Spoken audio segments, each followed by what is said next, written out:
people are emotional today because Trump put up an AI video of Gaza, and it's called Trump Gaza, and it's a video of Gaza after the mayhem that's been the last few years, morphing into this beachfront paradise with a statue of Trump in gold and a name on hotels that says Trump Gaza. If you're emotional about it, and you thought this wasn't going to happen, and you were one of those people that was holding your vote because you didn't like how Biden and Harris was handling the Israel-Gaza situation, and you thought this was potentially going to be better. Oh, you get the button. Wait, no. Wait. Congratulations. Wait, what? But that just played out so bad. Because, we were saying the whole time, Biden's terrible. This is not good, what's happening on Gaza. He's completely being a coward and catering to Netanyahu. This is bad. And these people are like, well, you know what? I'm not going to take it anymore. I'm not voting. I'm sorry, I can't. Because to support this is to... And this was a very common thought. And I imagine those people thought, well, it can't get any worse. Nah, bro. Your man showed up and said, hold my beer. We're going to move everyone out. We're moving them out of Gaza. And guess what? The U.S. is going to own Gaza. No. I'm going to own it. Personally. The one thing, listen, we could critique Trump and all the things that they and him and his cronies do. I take them at face value. I believe what they say. Now, whether or not they're going to accomplish what they say is always the question, right? Like, it can Well, he didn't say judges. He didn't say he was going to own it, though. He said we're going to own it. And we're interpreting that as he's going to actually personally. Right, because the U.S. wouldn't want to own that.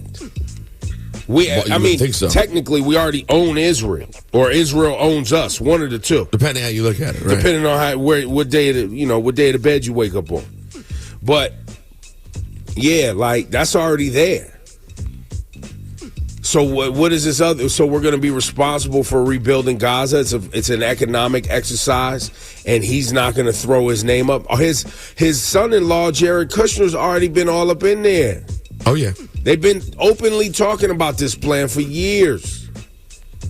And you're right. I didn't believe that. I was like, yeah, they're just saying words. They're not going to. Nah, bro. Look, once again, I believe them every time at face value that they want to do what they say they want to do. Not that they'll necessarily be able to, but that's what they're going to try to do. Right. Them wanting to is enough. Because they'll find a way. If there's money involved, they'll find a way. Well, Laura, that's the other part.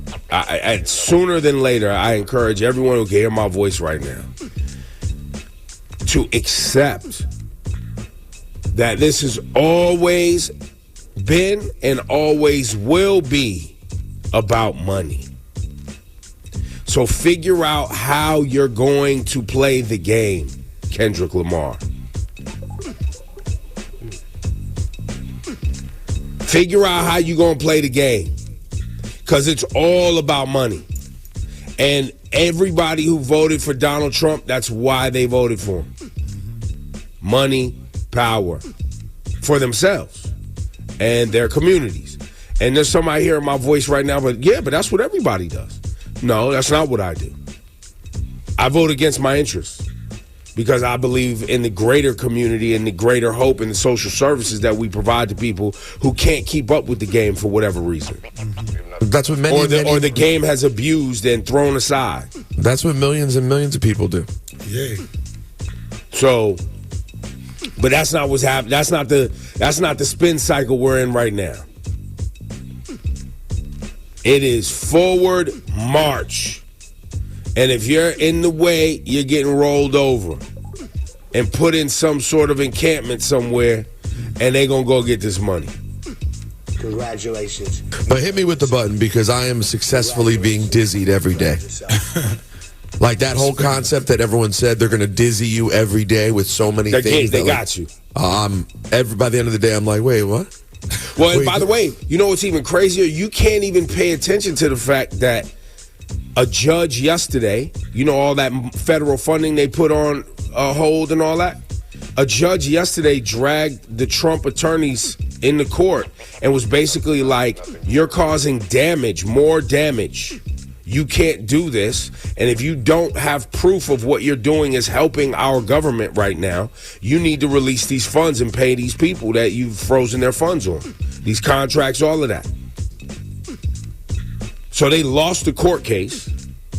They've also, people at Doge yesterday, 21 people resigned and refused to help Elon Musk. Again, you're naming the things that literally were part of my day at the beginning that I forgot by the end. Exactly. That's my point. You can't. So the things that were, there's actually people fighting against all of this stuff, but by the end of the day, you get hit. And I mean, it has to be the strategy. Why you think Trump last night throws up this Trump Gaza thing? So that today the conversation is about his AI video, and people never even get time to talk about the fact that they fired people that they had to rehire and how much they're botching.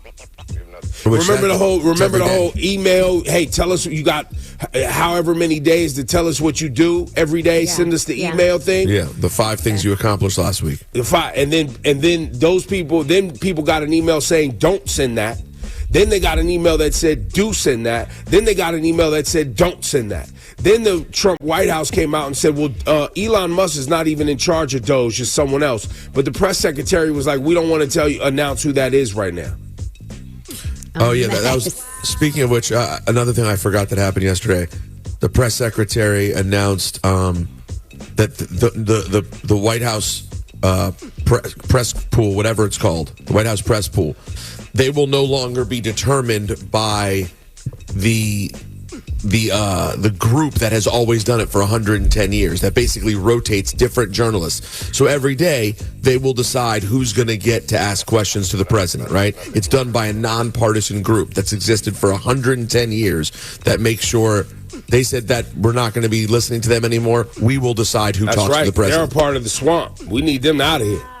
We need our people and our people only. No. They said, don't worry. We're still going to let the major networks. They said, don't worry. CBS, blah, blah. But we're just going to make sure new voices are here who have never been here before because we need to, catch up with the times. So it's going to be very interesting. People will love that. Oh, I'm sure. People will love that. Joe Blow blogger from this rando news site that doesn't have any credibility, but people will love that because they've lost faith in their institutions, which is what they want. And they'll be Trump sycophants. Maybe. Of course. No, maybe. Come on. They're not going to bring in. They kicked out the Huffington Post yesterday. They're not going to bring in. Are they credible, Rosenberg? You don't know. Exactly. Who owns the Huffington Post? They're gonna Ariana Huffington, which they don't have any interest in the Huffington Post being in there, and they're gonna choose the ones that they don't want to be there, and they're gonna bring in little Trump fanboys to sit there and interview him. Well, we gotta wait and see, guys. Have you guys lost trust in your institution? You don't trust your White House press pool? Is that what you're telling me? That's what I'm saying. Look at you. No respect for the office. I'm broken. BuzzFeed owns Huffington Post now, right? I don't know. Whoever it is, they don't like it. AOL, Verizon, BuzzFeed currently. Those are the last 3 owners. AOL from 2011 to 2015, Verizon 2015, 2020, BuzzFeed after 2020. It's only somewhat about who owns a place, though. It's about how the outlets cover them. And if you don't cover him favorably, you're not going to get your position to ask questions. Well, Huffington Post is an American liberal news website and political blog. They got kicked out. We're not doing that no more. Oh, you got to own the libs. You got to get them out of here. Wow. Laura, what you got today? So every day, I feel like every day we see a crazy story and when it comes to flying, right? So this one, man. So a couple was forced to sit with a corpse for hours on Qatar Airways. So a couple was going on vacation to their dream Italian vacation when a woman died mid-flight.